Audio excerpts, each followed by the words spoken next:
Hello everyone. आज की class में हम करेंगे प्रिंसिपल्स ऑफ फाइनेंशियल मैनेजमेंट। तो इसके ऊपर काफ़ी बार क्वेश्चन आ जाता है प्रिंसिपल्स ऑफ फाइनेंशियल मैनेजमेंट के साथ। ये हमारी क्लास 2 है, क्लास 1 ऑलरेडी अपलोडेड है। सबसे पहला point, risk return trade off. हर इन्वेस्टमेंट में कुछ रिस्क होता है, साथ ही साथ कुछ रिटर्न भी होते हैं। जितना ज़्यादा आपका रिस्क होगा उतना ही ज़्यादा आपके रिटर्न्स होंगे। तो फाइनेंशियल मैनेजमेंट में ये अज्यूम किया जाता है कि एक फाइनेंशियल मैनेजर रिस्क और रिटर्न को ध्यान में रखते हुए किसी भी प्रोजेक्ट को सिलेक्ट करेगा।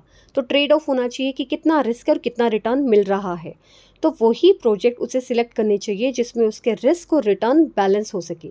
Second concept is very important, that is time value of money.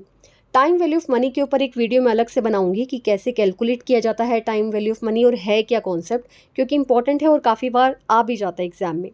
तो टाइम वैल्यू ऑफ मनी क्या है? जो आपको ये बताता है कि आज की डेट में जो आपके पास पैसा है वो ज़्यादा इंपॉर्टेंट है बजाय कि फ्यूचर में मिलने की। तो ये आपकी पोटेंशियल अर्निंग कैपेसिटी को दिखाता है। और पैसे की वैल्यू ना टाइम के अकॉर्डिंग कम होती जाती है, क्योंकि इसमें इन्फ्लेशन और बाकी सारे फैक्टर्स इंक्लूड होते हैं।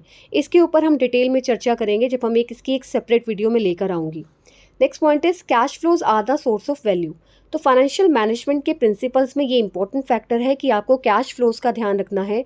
अकाउंटिंग कॉन्सेप्ट को यहाँ पर फॉलो नहीं किया जाता, क्योंकि कैश फ्लोज ही रेलेवेंट है फाइनेंशियल डिसीजन लेने के। किसी भी एसेट की वैल्यूएशन में कैश फ्लोज का बहुत बड़ा इंपॉर्टेंट रोल होता है और उसी से आपके प्रॉफिट जनरेट होते हैं। और कैश फ्लो एक टेंजिबल एसेट भी होती है और उससे आपको ये पता चलता है कि एक्चुअल मनी बिजनेस में आ रहा है और कितना जा रहा है। तो कहने का मतलब ये है कि फाइनेंशियल मैनेजमेंट में कैश फ्लो कॉन्सेप्ट को फॉलो किया जाता है। Next principle is incremental principal.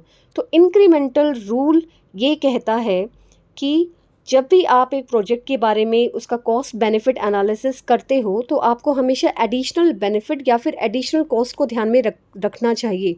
For example let's say कि आपका एक प्रोजेक्ट चल रहा है, आपने उसमें 10 लाख रुपए इन्वेस्ट किया हुआ है ऑलरेडी, लेकिन फ्यूचर में आप उसमें कुछ वर्किंग कैपिटल लगाएंगे और उसको एक्सपेंड भी करेंगे। एक्सपेंशन करने की वजह से हो सकता है कि आपके जो प्रॉफिट्स है वो बढ़ जाए, आपकी वर्किंग कैपिटल रिक्वायरमेंट ज़्यादा हो जाए, आपके जो खर्चे हैं वो भी बढ़ेंगे, आपके प्रॉफिट्स भी बढ़ेंगे।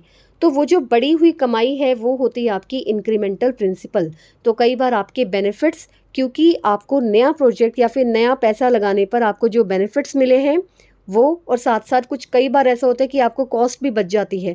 फॉर एग्जांपल लेट्स से कि आपने एक पुरानी मशीनरी रिप्लेस करना चाहते हो अब की बार एक नई मशीन के थ्रू, तो जब आप नई मशीन लेकर आओगे तो आपका रिपेयर का खर्चा कम हो जाएगा। तो यहाँ पर आपको क्या हो रहा है, कॉस्ट में बेनिफिट हो रहा है, कॉस्ट सेविंग हो रही है। तो ये होता है आपका इंक्रीमेंटल प्रिंसिपल। जब आप इसकी कैपिटल बजटिंग में क्वेश्चंस करोगे तो आपको पता चलेगा कि इंक्रीमेंटल कैश फ्लोज भी एक कॉन्सेप्ट है जिसके ऊपर एग्जाम में क्वेश्चन आते हैं। Next principle is principle of diversification. Diversification का मतलब कि फाइनेंशियल मैनेजमेंट में जब आप पोर्टफोलियो बनाते हो तो फाइनेंशियल मैनेजर ये एडवाइस करता है कि अपना पूरा पैसा एक जगह नहीं लगाना चाहिए।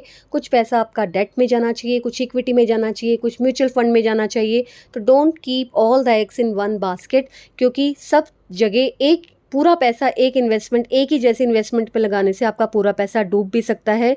इसलिए आपका पैसा अलग अलग जगह पे ही लगना चाहिए। Next principle is hedging principle. ये प्रिंसिपल सजेस्ट करता है कि financial term should match the asset life. For example अगर आपको लॉन्ग टर्म एसेट में इन्वेस्टमेंट करनी है तो आपको उसके लिए लॉन्ग टर्म लोन ही लेना चाहिए। एग्जांपल, आप एक रेस्टोरेंट चला रहे हो और आपके रेस्टोरेंट का आपको लगता है कि 15 साल तो ये रेस्टोरेंट चलेगा मेरा, तो 15 साल के हिसाब से आपको एक लॉन्ग टर्म लोन लेना चाहिए जो 15 साल तक आप पे कर सको। ऐसा ना हो कि आपको ये लगता है कि आपका रेस्टोरेंट तो 15 साल तक चलेगा लेकिन आपने जो लोन लिया है वो 2 साल का ले लिया है। तो आपको क्या होगा कि इन केस अगर आप पे नहीं कर पाओगे तो 2 साल के बाद आपकी दिमाग पर ये बर्डन रहेगा और फाइनेंशियल लॉसेस होने के बहुत ज़्यादा चांसेस होंगे।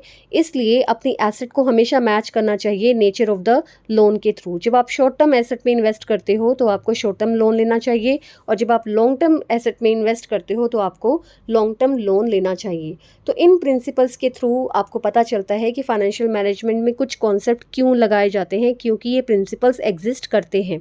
आई होप ये प्रिंसिपल्स आपको अच्छे से समझ आ गए होंगे। ये एक फाउंडेशन है, एक बेसिस है पूरे फाइनेंशियल मैनेजमेंट को समझने के लिए। नेक्स्ट वीडियो नेक्स्ट कॉन्सेप्ट्स के ऊपर। Thank you so much for watching.